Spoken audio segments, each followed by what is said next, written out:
Now our closer look at George P. Bush. He grabbed headlines back when he announced he was running for Texas land commissioner.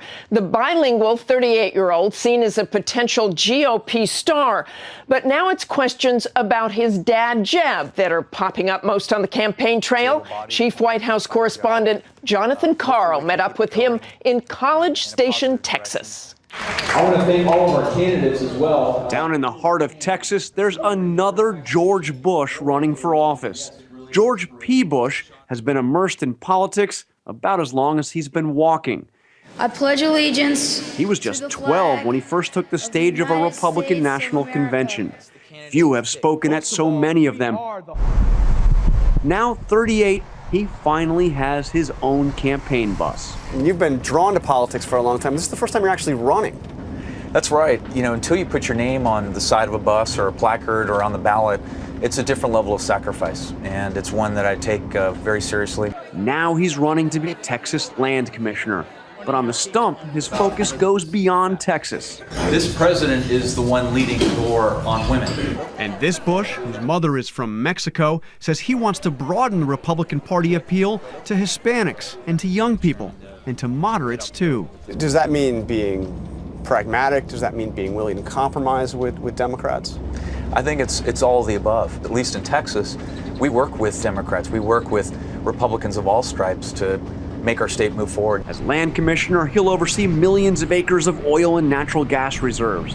But he also talks about the need for renewable energy, and he attempts to stake out a middle ground on climate change. Well, sort of. How big a threat is climate change to the Texas coastline? The Texas coastline is impacted by rising sea levels. And again, the question is whether or not that's man-made, and I'll leave that to the scientists. But at least in Texas, the facts show that on average about 17 feet of wet beach is lost due to coastal erosion. Which is a huge problem for Texas. It's a huge problem. But you don't doubt that human activity contributes to climate change? Well, we'll see in terms of the science, in terms of there's a wide range that has been discussed. And again, I'm not a scientist by any stretch, but everywhere from no impact at all to 100%. On the trail, there are constant reminders that he's in the family business. I voted for your grandfather. I voted for your father. I'm voting for you. Excellent. There's the grandfather who was president and the uncle. And listen to what he told us about his father. So is your dad going to run for president? I think he's still assessing it. Do you think it's more than 50%, less than 50%? I think that it's more than likely that he's giving this a serious thought and moving forward. More than likely that he'll run? That he'll run. If you had asked me a few years back, I would have said it was less likely. So the family will be behind him 100%? The family will be behind him 100% if he decides to do it. What about George P. himself?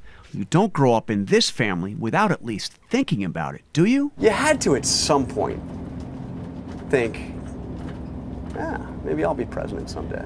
No, I haven't. I mean, even I've had that thought. I mean, I even had my cabinet picked out, I think, when I was a teenager. So you never once thought about the possibility of being president? I thought about service, but I never really understood how it would manifest itself. I guess we'll have to take his word on that. For this week, Jonathan Karl, ABC News, College Station, Texas.